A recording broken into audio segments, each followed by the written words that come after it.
So I'm not quite used to these sudden moments of being asked to just show up and do this. And it's definitely way, way out of my comfort zone. Like, a few weeks ago when I did my testimony, that was one thing because I knew, like, I know my own story. I can just get up here and say that. That's not real difficult for me. Um, but being put on the spot to get up and not really know what I'm doing because I really don't. I haven't, other than giving my testimony, I haven't been here with you guys to really know how you guys do this. So I don't know if I'm doing it right. And that's uncomfortable because I'm a perfectionist and everything I do has to be a certain way. So I have like my notes halfway and then they stop and the rest is in my head because I didn't have time. I got asked to do this last night. Um, well, it's better than 4 hours notice. I got a little more, not 24 hours, but a little more notice. Um, but when I was asked last night, I prayed and I'm like, God, what would you have me do? Because I don't want it to be anything about me, but all about Him. And what can I offer that might make a difference in somebody else's life? And He kind of began to deal with me on a message that I gave.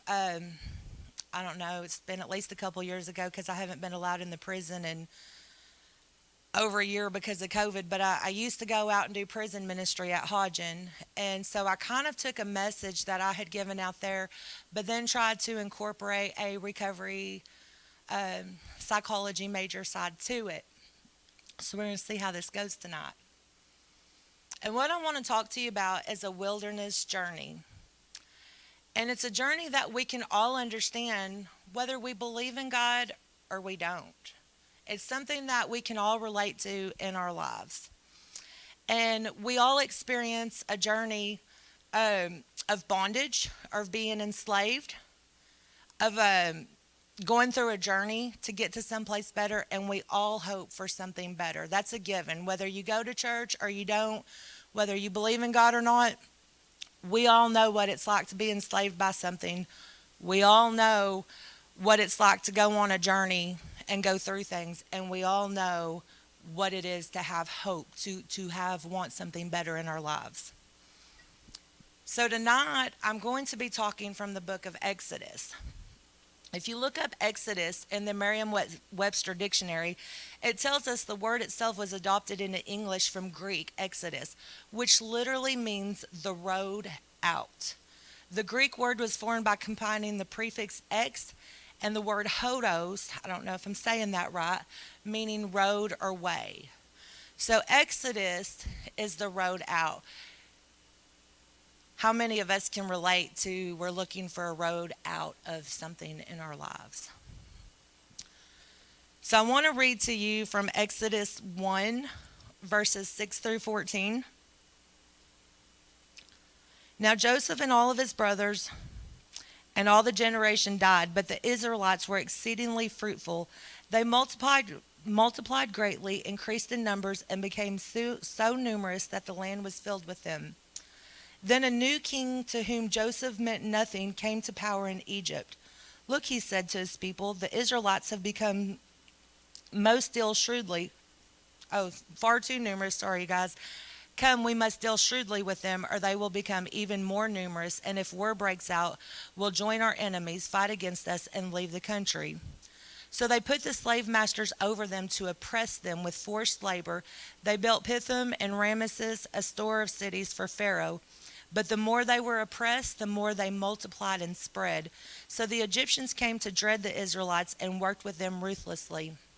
They made their lives bitter with harsh labor and brick and mortar, and with all kinds of work in the fields. And all their harsh labor, the Egyptians worked them ruthlessly. So the Israelites are in a bondage and they're in a slavery. But what we have to realize is there was a reason at one time they were brought to that land. They were brought out of their home and into Egypt. But first, I want to ask you guys to think back to when you were a small child. How many of you guys said at 5 years old, I want to grow up to be an addict or an alcoholic? What about at 10 years old? Did anybody in here at 10-year-olds say, I want to grow up and be an alcoholic or an addict? What about 15? Some of us were probably already becoming alcoholics and addicts at 15. I was. But I didn't ask for that. I didn't say that's what I wanted to grow up to be. Did anyone ever set out with an intention of becoming an alcoholic or an addict? I don't think anybody did. But now let me ask you, how many of you had dreams, goals, or hope for a future at these ages? How many of you at 5 years old, 10 years old, and 15-year-olds would imagine, when I grow up, I want to be?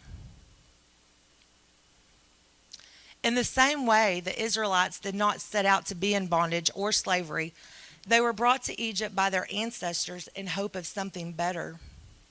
You see, if we go back to Genesis 37 through 50, we find a story of a man named Joseph. Now, in case everyone does not know this story, I want to give you some quick headlines. Joseph was a beloved son of 12 boys belonging to Jacob. He had dreams that would one day become a ruler, and everyone, including his brothers, would bow down to him.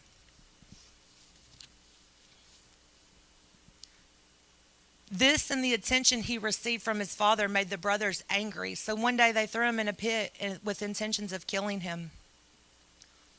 Suddenly a group of midnight merchants came by, and the brothers sold Joseph to them for 20 shekels of silver and told their father he was killed by wild animals. Joseph was taken into Egypt and sold to Potiphar, who was the king's official in charge of the palace guard. The Lord was with Joseph here, and everything he did was successful. Potiphar noticed this and made him in charge of his affairs and his belongings. Unfortunately, Potiphar's wife, who was known for her infidelities, took a liking to Joseph and attempted to seduce him.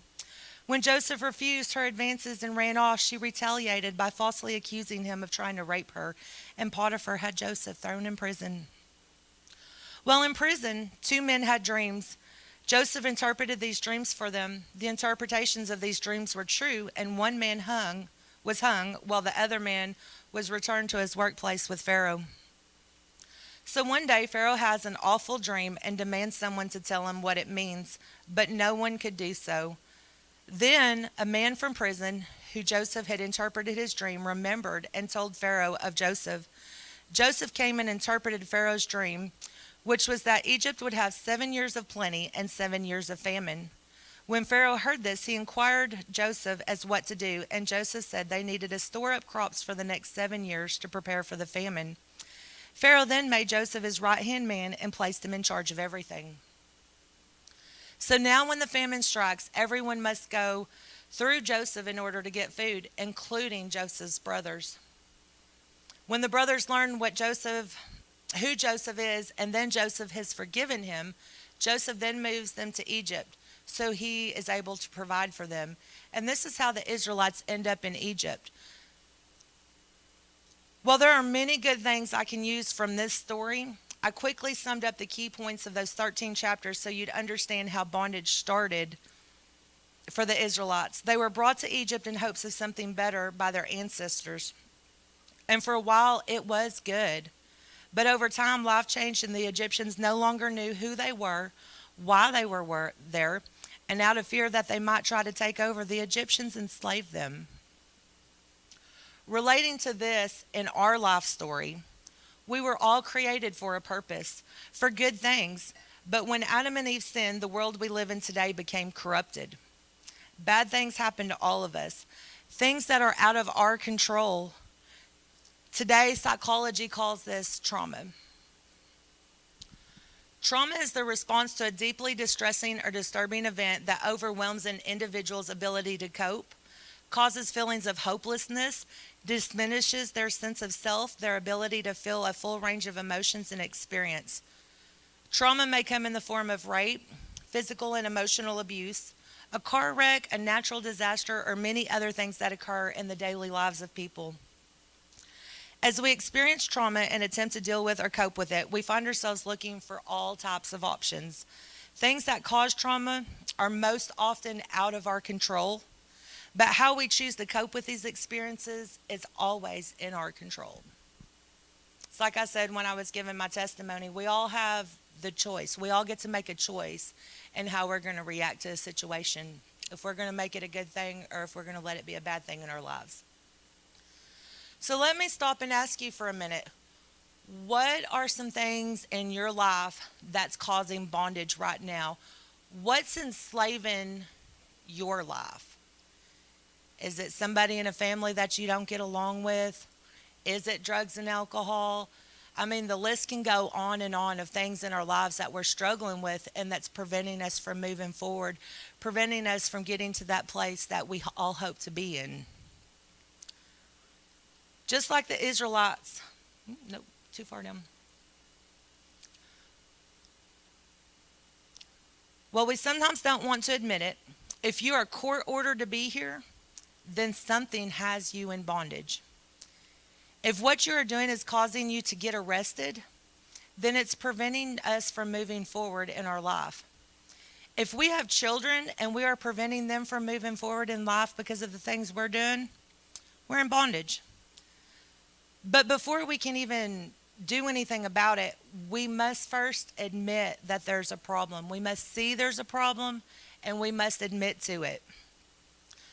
Sometimes things out of our control cause us to become enslaved. Other times, choices we make in our lives causes us to become enslaved. If you were abused as a child, if you experienced trauma, that was out of your control and that was never your fault. But if your coping methods to dealing with that trauma is putting it to the side, ignoring it, not talking about it, not dealing with it, and then when it gets too hard to deal with, you're taking in alcohol or drugs to bury that pain, that's the choice you made to deal with it. And you have control and the power to change that if you choose to do so. In Exodus 3, verses 1 through 10, now Moses was tending to the flock of Jethro, his father-in-law, the priest of Midian. And as he led the flock to the far side of the wilderness and came to Horeb, the mountain of God. Sorry, wrong. No, I'm in the right spot.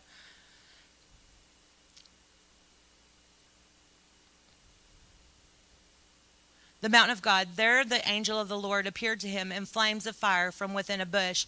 Moses saw that though the bush was on fire, it did not burn up.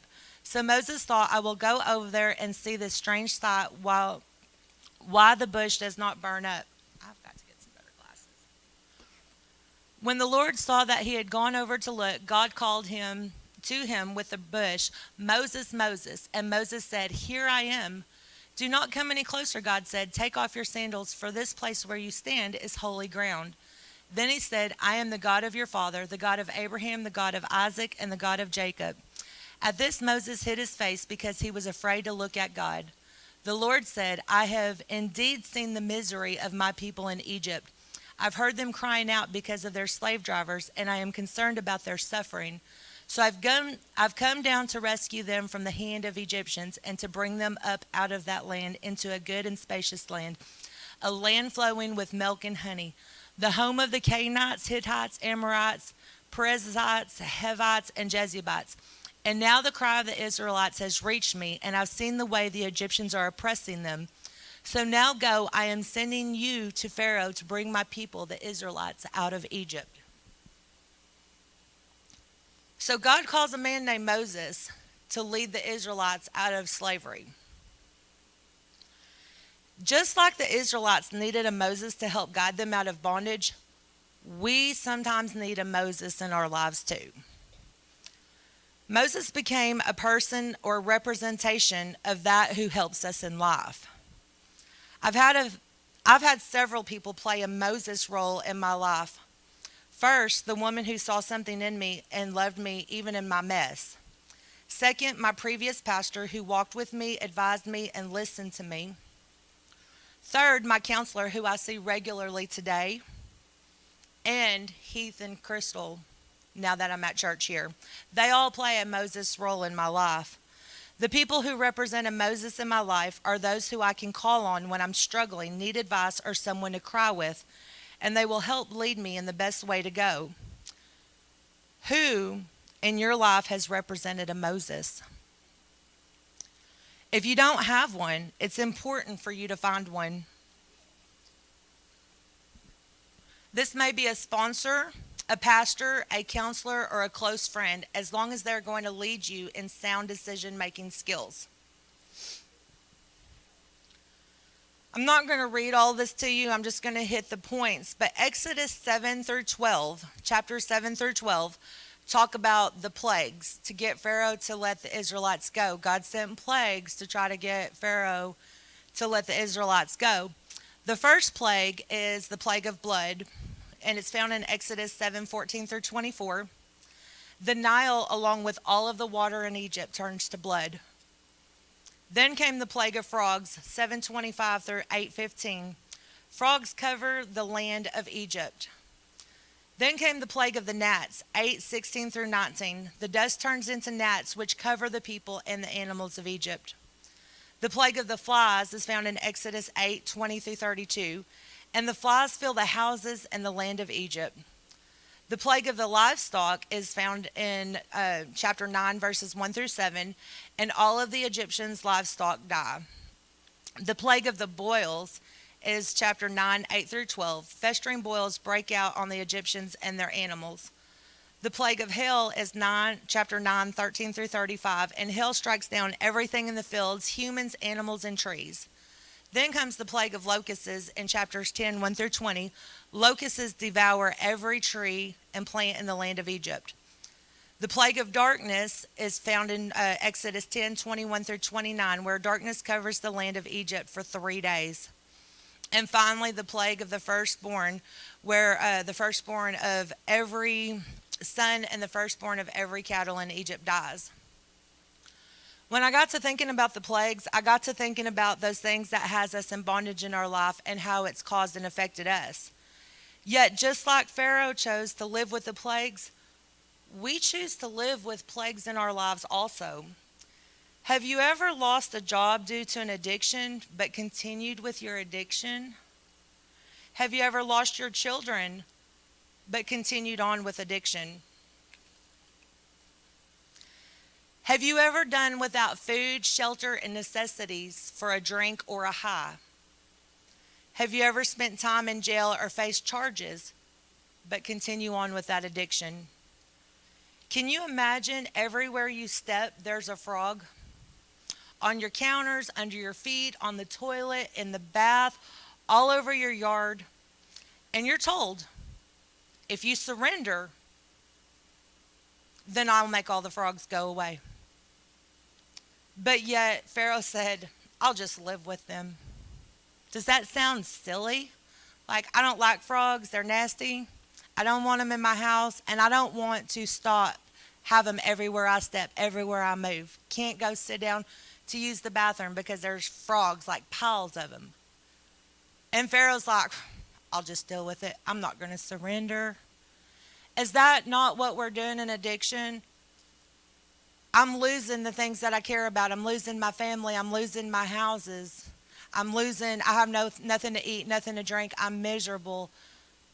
But yet I would rather sit in this addiction than to deal with my issues so that I can move on. Can you imagine being thirsty and all of your drinking water is blood and even the fish are dying in it? But you're like, I'll just deal with it. I mean, wasn't it long ago Kyoto didn't have water and we were all kind of freaking out? Imagine your water being there, but it being bloody. Or how about darkness? Can you relate to living in complete and utter darkness? I mean, most of us, if you're doing drugs or alcohol or trying to cover up things, is that not why you're kind of doing the drinking and the drugs, is to escape that darkness you're living in? Darkness for 3 days, he didn't care. I'll just wait it out. All you got to do is surrender. Finally, Pharaoh let the people go on the death of the firstborn. With surrender, the Israelites headed towards the wilderness, but it wasn't long, and Pharaoh again changed his mind and went after them. Thousands of horses and chariots and Egyptian soldiers are charging towards the Israelites, and they are trapped by a sea. Fear set in, and the people began to cry out, Why have you brought us here out here to die? We were better off in slavery. But just in time, God parts the sea and makes a way. As the last Israelite crosses over, the water comes down, sweeping the Egyptians away.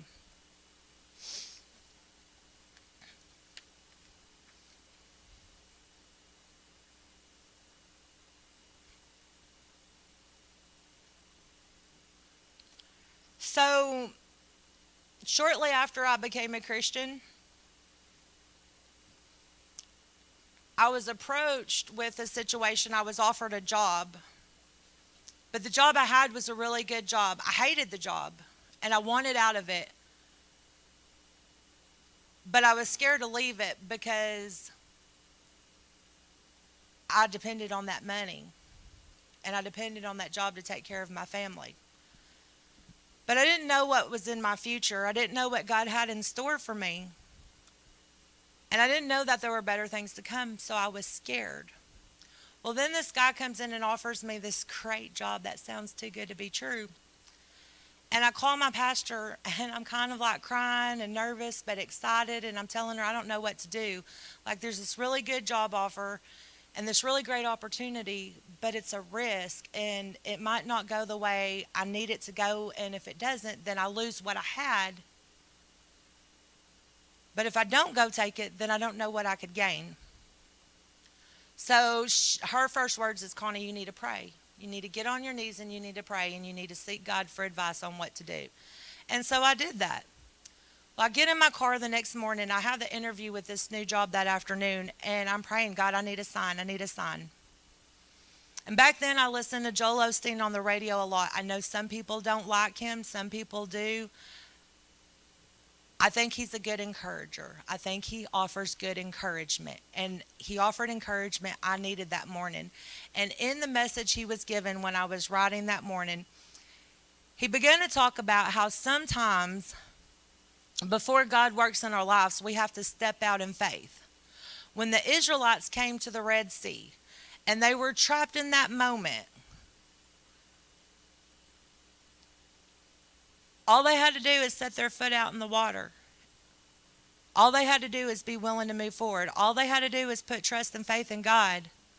The sea was parted and they were saved. And in that message that morning, when I heard that, like, just step your feet in the water and God will part and make a way, I took that job. Guess what? That job did not work out. Within 30 days of taking it, not only did they fire me, but they knew they was firing me for something I hadn't done wrong, and they offered me 2 weeks severance pay. Nobody fires you from a job and offers you 2 weeks severance pay if they're in the right. And I went home crying, and I called my pastor, and I said, I don't understand. I stepped out in faith. I know I heard from God. I know I did what I was supposed to be doing. So why is this falling apart? Why is this not working out for me? And my pastor says, Connie, it's time for you to go to school. You've been talking about it. You want to do it. You keep making excuses about it.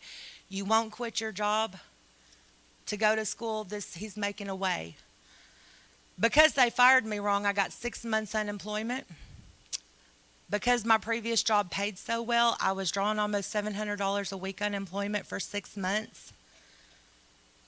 I started school and didn't have to worry. My bills were paid. If I hadn't stepped out in the water, I wouldn't be where I'm sitting 6 years later. I mean, I'm not done. It's been a journey, but I'm in grad school. 6 years ago, I was doing drugs. I wouldn't have thought about standing before you guys today. But 6 years later, I'm in grad school from stepping out in the water and trusting God. Yet what dumbfounds me about all of this is after seeing God bring all of these plagues, part the sea, the people still struggle to have faith or trust in Him for Him to provide for them. I can't tell you the things that I've seen God do in my life. I can't tell you all of the miracles and all the things that He has spoke to me and the promises He has kept and how He's changed my life. But yet today, every time something comes up, even getting up here tonight to talk to you guys, I'm questioning him. Is this really what you want me to do? Why me? Why would you choose me? Like, how am I going to make a difference? At school, I question it all the time. Am I really going to get through this? The master's program in counseling is difficult. It's not an easy task. I'm always questioning him.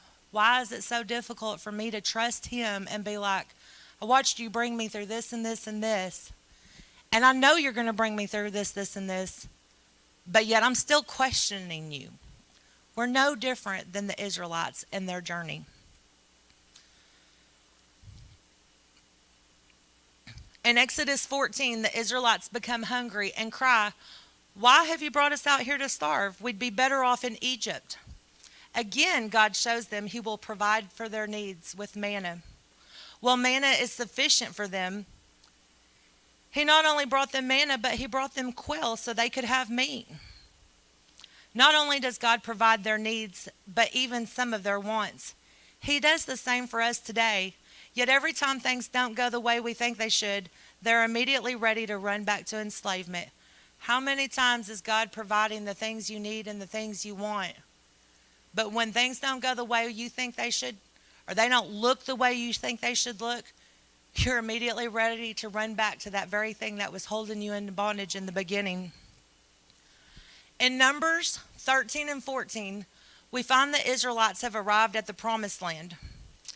God commands Moses to send 12 men, one from each tribe, to explore the land and report back. Of these 12 men, only 2 come back with good report. The people begin to grumble and complain out of fear.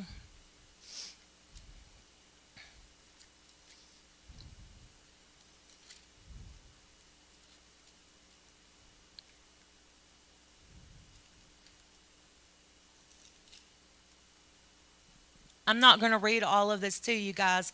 I kind of gave you the layout that the 12 men were sent over to see. And when they come back 40 days later, Caleb,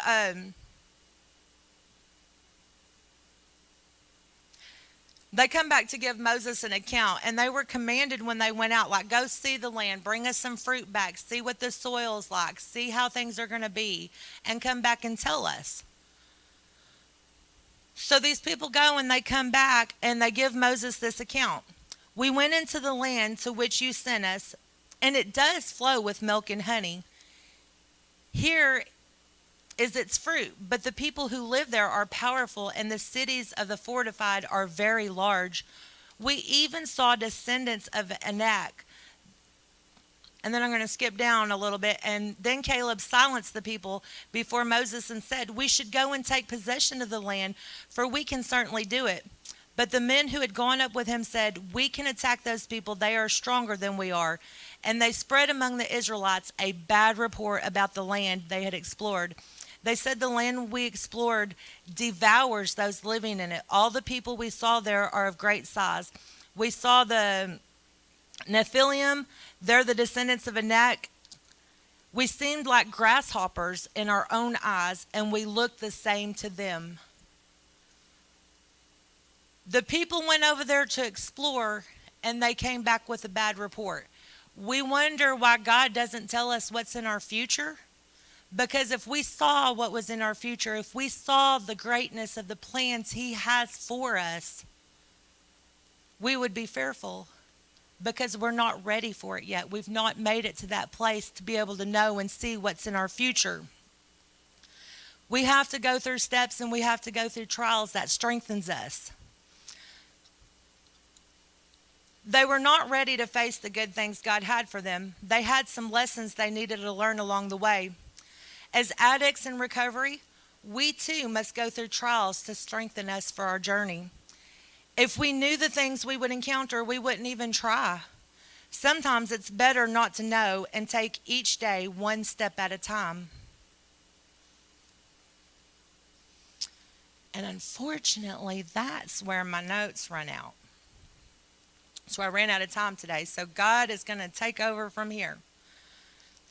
So the people did not make it into the promised land like they were supposed to. Instead, the people, the Israelites, find themselves wandering. If I had a map, I should have given you a picture of a map. They wander in a circle in the wilderness for 40 years because of their grumbling and complaining. How often do we grumble and we complain and we miss what God has for us? And here's the thing, God didn't take it from the Israelites. They still got in the promised land. They just didn't make it in the promised land when they were supposed to because they weren't ready. Had they gone in and trusted and put their faith in God, they would have entered that promised land that day.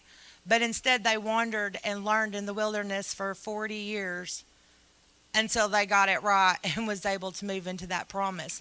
You don't have to wander around for 40 years. Thank goodness, because most of us don't live, 120 years to wander for 40 of it.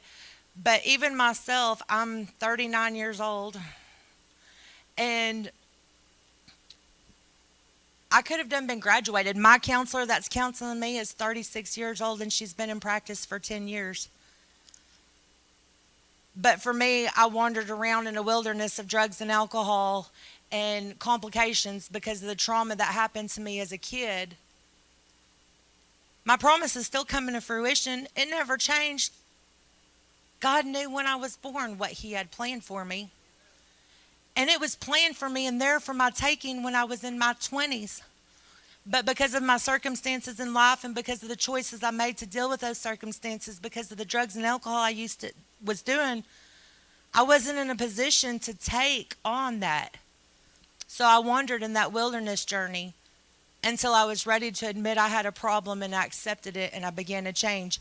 And now I'm standing here today because He's got me where He's lining me up. I'm going through my wilderness journey.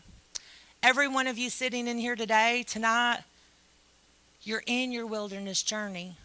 You're on your way to the promised land. The promises that God has for you are still there, but it's up to you to step in and take it. So if you'll pull up the first picture. Yes. I want to talk about the cycle of acceptance. As you can see, wandering around journey, we all wander around. This cycle of acceptance is doing the same thing. We have a normal existence where we're capable of objective and valid reasoning which is unclouded by doubt and undue emotion, where we think clearly and we make good decisions and we do what we need to do. But then when we're in that good place, all of a sudden something comes along and we get some bad news. And we're like, wow, that's bad news. How am I going to deal with that? And the enemy gets in our head and we go through a process. And the first one is denial. This can't be true. This is not happening to me. We are not failing. In fact, we know what we're doing. It is you that's wrong. Does anybody recognize any of that in you when something goes wrong in your life and, oh, it's not really happening, I'm just going to keep moving forward? Maybe that's what Pharaoh thought when the plagues were coming. Oh, this isn't really happening. If I just keep moving forward, the frogs will disappear. Denial. But then eventually you begin to realize this is really happening, and you'll get angry. And in anger, it's like, get out of here, you and so. We might begin to push people away. Don't tell me anymore how it is. This is nuts, and I can't stand news like this. Like, I'm mad, and I don't want to deal with it. Might even fall into a place of aggression. I'm going to slap or well, this goes back to a business deal. But you can look at it anyway. I'm mad. I'm not going to deal with you. Get away from me. Maybe you hit somebody, so now you're in jail because you've punched somebody, because you're mad, because you're not wanting to deal with that issue that you're in denial of. Then the reality hits. I'm in the situation and I don't know how to deal with it, and we begin to take on depression. Oh no, it is true, but there's nothing I can do. I'm trapped. It's hopeless. Nobody could solve a problem like this for me. So we begin confusion and early bargaining and continued anger and denial. So the whole cycle, like, we're still kind of dealing with that. And we're depressed and those emotions that we can't deal with. And maybe now we're talking, well, I don't even know why I try. I don't even know why I bother. Every time I try to get on the right path, something goes wrong. What's the point in even living anymore? Maybe I should just go out and kill myself. Can anybody relate to that? Has anybody ever felt that way? I have. It's just where the enemy wants to get us, too. Then we begin bargaining. I might as well agree. Things are not going to change. A miracle is not going to happen. If I can do that, I can at least get on with the rest of my life. Besides, if I can get out of all this wallowing in misery and avoidance, I can think clearly again, manage the problem better, and work more effectively on possible solutions. So now, like, you're in a reality, you're understanding, like, I've sunk down here, and you're kind of bargaining and you're kind of trying to figure out your way out. When I read that and I thought about this group and some of you guys while you're here, I thought, how many guys of you right now are here just because you're bargaining? I got in trouble with the law. I don't want to go to jail. The only way I can stay out is to show up for a group. I'm willing to bargain and I'm willing to show up to recovery group. But that's as far as I'm going to take it. I'm not going to give my life to God. I'm not going to surrender to God. I'm going to sit and wallow with the frogs because it's eventually going to go away.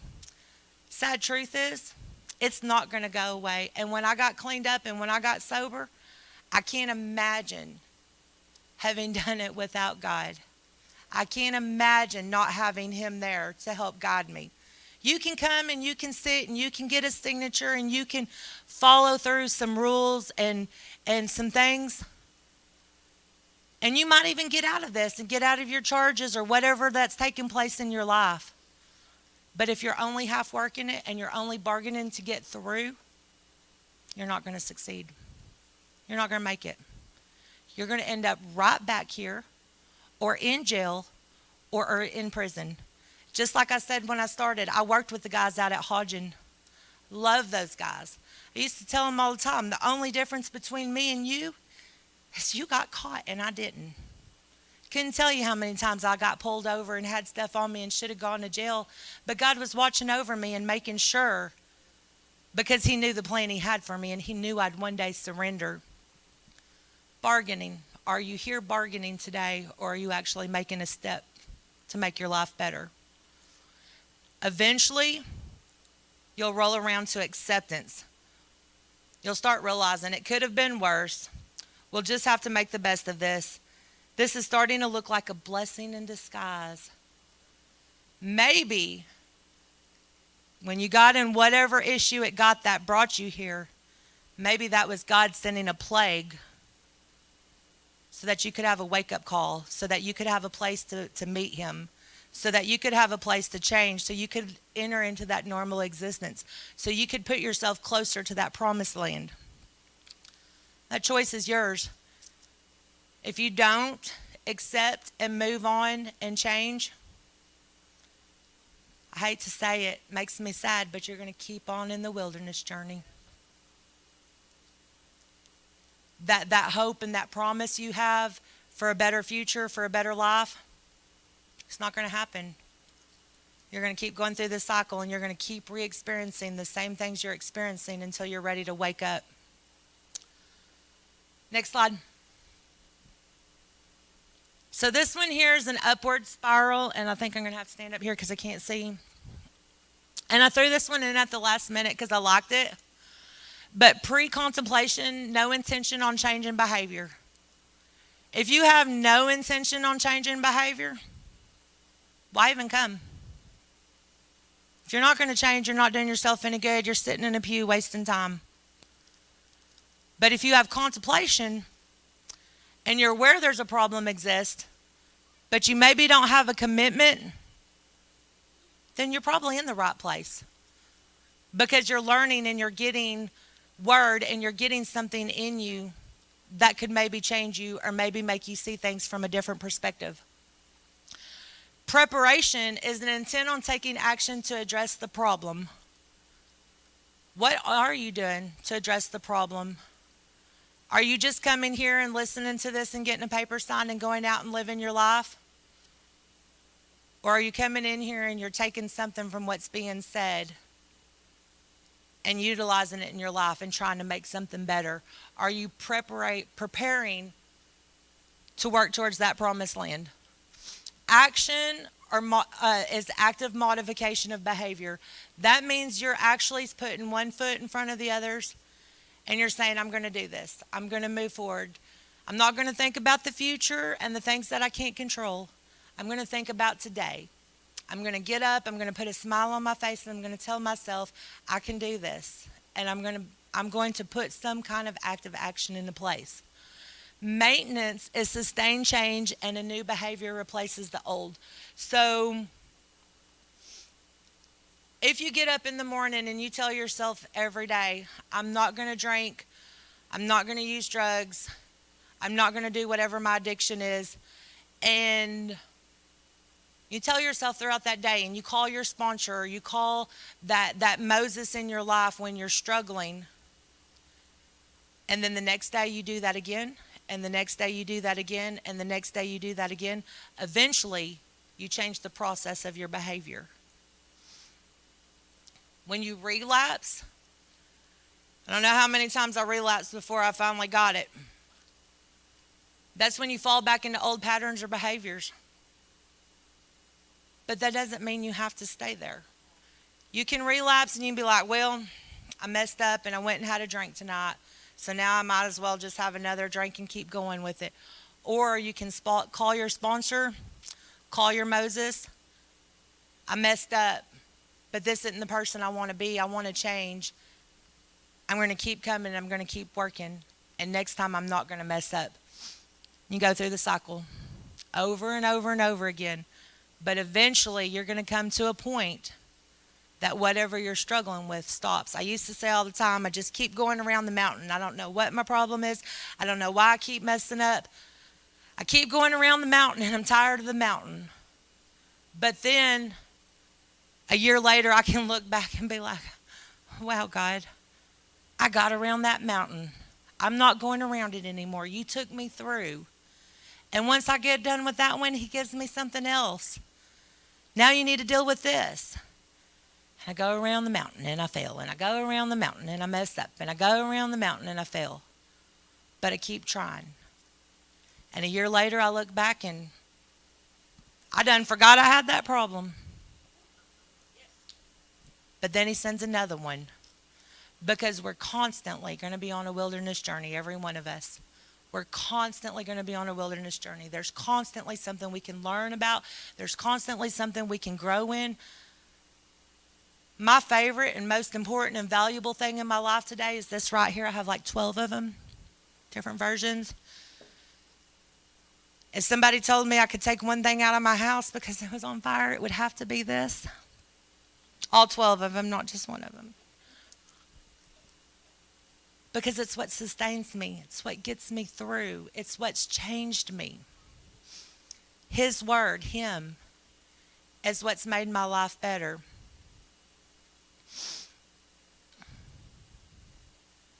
I can't make anybody change their lives. I don't know if it's even appropriate for this group. But I will not come in here and walk away without asking somebody, do you know the Lord as your personal Savior? If you were to walk out of here tonight and get in your car and have a car wreck and not make it out of it, where would you go? Would you make heaven your home? Or would you split hell wide open? It's not a difficult process. It's not anything hard. When I gave my heart to the Lord, I was high and I was drinking. I wasn't in a fancy church. I was in my garage. And I fell on my knees and I said, God, I don't know if I can do this. I don't know how to do this. But I believe your son died on the cross for me. I believe that you love me.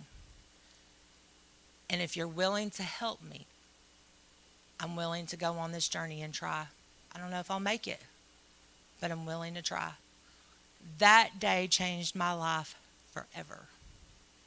And it can change your life too. It's as simple as ABC.